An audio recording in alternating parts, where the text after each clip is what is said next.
The Blocktalk podcast started because of my passion for the property management industry. I wanted to start a conversation and add some value within the industry with a diverse range of people and professionals who can add something extra. As we start out, my aim is that the podcast offers some useful insight into a variety of views, opinions, thoughts, and foresights from our guests, who include business leaders and industry experts. If you enjoy the podcast and want to find out any other information, head on over to brianwelsh.co.uk.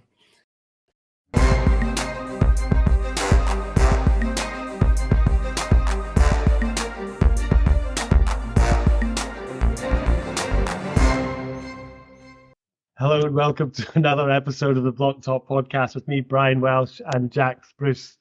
Jax, how are you today? Yes, good. I'm good. It's Thursday, we're recording this, and it's my usual gym night, so 2 hours on a Thursday now, with a bit of Olympic lifting in there as well, which is always fun. How are you? Well, definitely not doing any of that, but never mind. Okay. No, I'm good. It's pretty miserable today, to be fair. I'm heading off on holiday next week for 5 days, so I'm looking forward to that. I'm going over to the west coast of Canada to see a pal, so I'm looking forward to that. Although I'm not sure the weather will be much different to it this year, to be honest, having checked. But you never know. Hopefully it will be. Right. Okay, thanks for that, Jax. Right, today we are delighted to be joined by the Property Manager of the Year winner from the PMAS Dinner Awards in March 2023, Ronald Dalley. Ronald is a Senior Development Manager at James Gibb. Ronald has been with James Gibb for over 3 years now, works out of the Dundee office, I've just found out. Been promoted Senior Development Manager just over a year ago, and it's great to have him on. So, Ronald, congratulations on the win. Thank you very much. Thanks for joining us. I was actually on the judging panel, and yes, there was unanimous kind of support for your application. So how are you today? Yeah, good. I don't think the weather's much better here in Dundee, so it's not living up to the name of sunny Dundee today. So yeah, no, good. I was not aware that was something used to describe Dundee. I used to spend a huge amount of time in Dundee. I think it's a mentioned earlier. Most of my family are from there, actually. So. Does the sun normally shine in Dundee, does it? Well, they say it's the sunniest city in Scotland, although sometimes that can be a bit of false praise, can it? But they had glasses and everything at one point, but I know. Thankfully, I never got any. Good. So, it's Fundy. Yeah, Fundy. Yeah. My niece is at uni there. In fact, she's just about to graduate, I think. So yeah, I definitely know that she has a lot of fun up there anyway. So, okay. So can you start by telling us how you got into this industry? Yeah. So whenever I graduated from uni, I was given the opportunity to get into property by my landlord at the time, and I worked there for a number of years before moving into private residential letting and with a bit of factoring at the side, right. And then moved formally into factoring three years ago with James Gibb. Okay. So when you came out of uni and you did something for your landlord, what sort of work was that then? So it was mainly students lets. So right. It's quite a large student market in Dundee. So yeah. Moved into student lets, and then moved on to J&E Shepherds after that. Worked in their residential letting arm, which and opened up a small factoring part for themselves, and then had a small spell in commercial valuation and management before coming to factoring full time. Okay, I used to know Shepherds in Dundee. Yeah. Okay. Cool. So, what does the award mean to you then? I mean, there were a huge amount of entries in that section of it, in that award. What does it mean to you?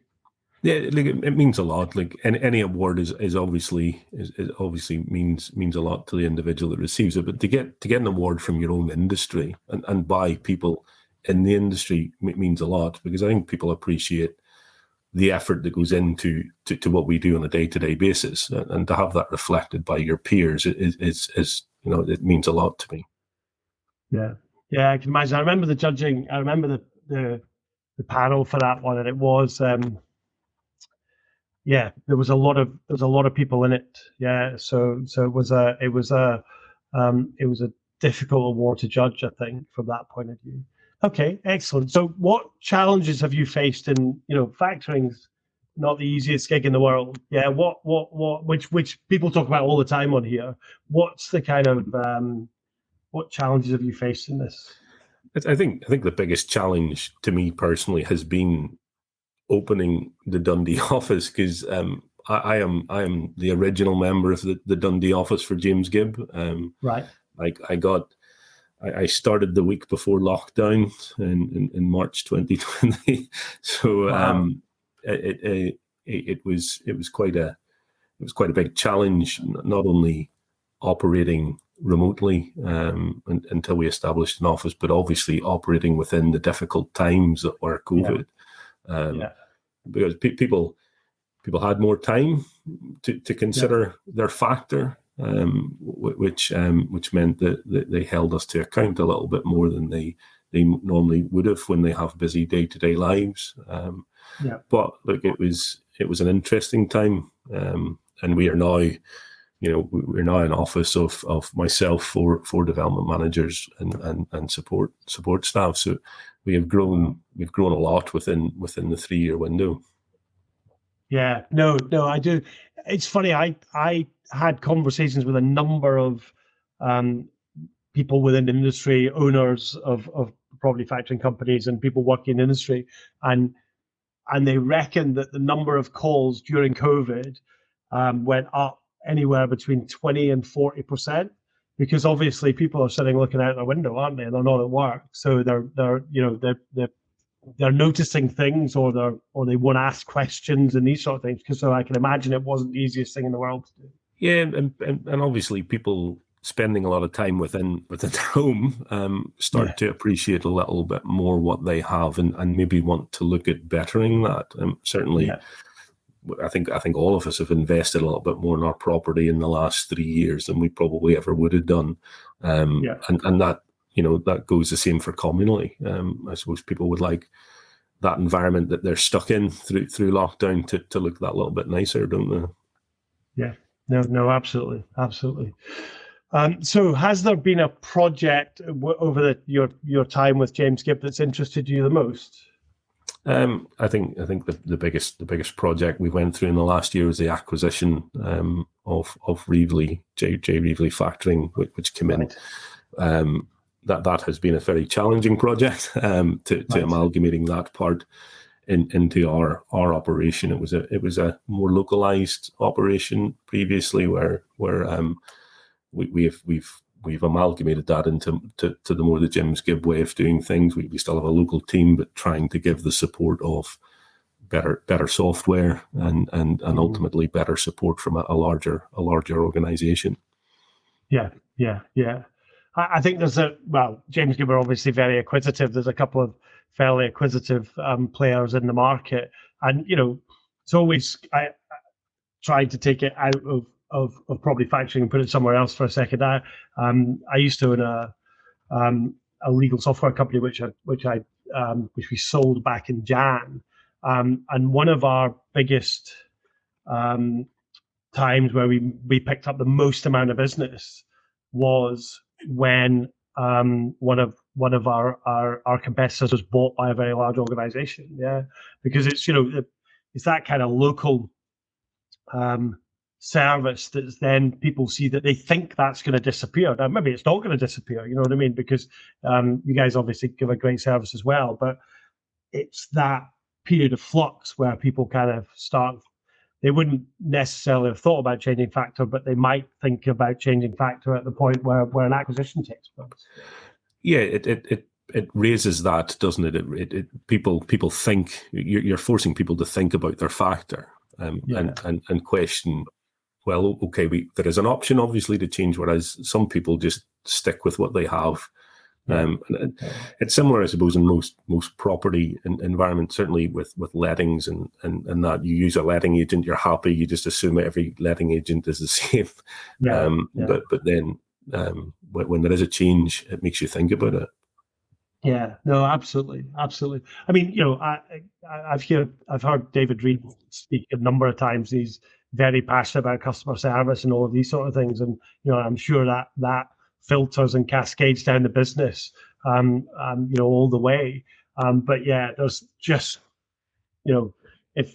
if you've been sold on something because it's local and then suddenly it's not perceived as local, then things can go out the window like this. Yeah, we were very lucky that we had this local office. And the company was quite a, it was small geographical footprint, quite centralized around Dundee. Yeah. So to have that office, it allays a lot of the concerns of clients where they still know that you are here. And the fact that you have more people to respond to their inquiries, that helps them, doesn't it? It helps them realize that service can be better with larger investment. Yeah, no, absolutely. And that local kind of presence and local office, it's not like you're running it from, I don't know, Perth or Edinburgh or Aberdeen or something like that. So that local presence is good. I always laugh when I get a phone call from someone who comes in on a Glasgow number and you're absolutely convinced that they're not, there's no way in a South they're from Glasgow, you know what I mean? But they're trying to kind of promote the kind of locality or the local kind of service when in fact it's not. So that's good. That's good. So what advice would you give to others who are thinking of property management as a career or might have just started out? Any thoughts on that? I think property management has been a very rewarding job for me. Well, regardless of what area it has always been very, very rewarding. I think factoring in particular is very rewarding. You do have to work at it.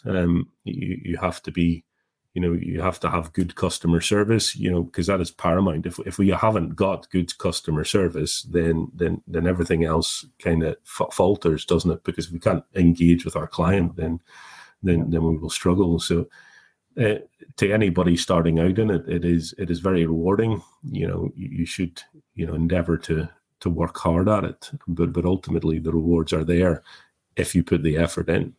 If you don't, then there are a lot of people out there that see property management as an easy revenue stream, but we have to invest our time for our clients, and you will get the reward out of that. And there is something nice about when you finish a project to say, well, God, I've achieved that. You've bettered that development for your clients. Your client's investment is protected on that basis.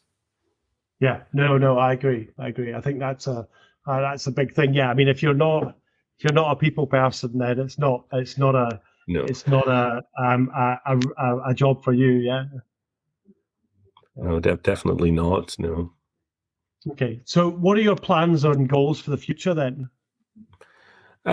Just continue to grow the Dundee office with James Gibb, looking to establish ourselves a little bit more in the local area, and hopefully progressing throughout the company. Okay, good. So one final question, and this one's a new one for the podcast for this year. Tell us something about you that people are generally surprised to find out about you. Probably more in Scotland than back home, but I am actually a twin. I have a twin sister, which normally comes as a surprise. Obviously, I'm the better looking one, but she would agree. No, she likes to say she's the younger one by all of 10 minutes, but she has that over me. But yeah, a lot of people in Scotland don't know that. Because, that's extremely interesting because I'm a twin as well, and I'm definitely the better looking one. People normally go, "Oh, bleep bleep bleep." There's not two of you, is there? And I'm 11 minutes older, I think. So, yeah, they like to hold that over you, don't they? It's not you're older than me.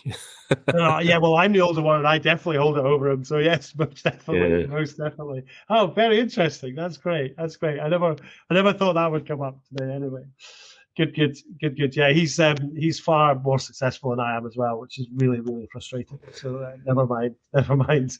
Okay, thanks very much, Sam, for coming on, Ron. That's been absolutely brilliant. It's been great. No problem. Thanks for having me. And what's been going on. Thank you. Thank you.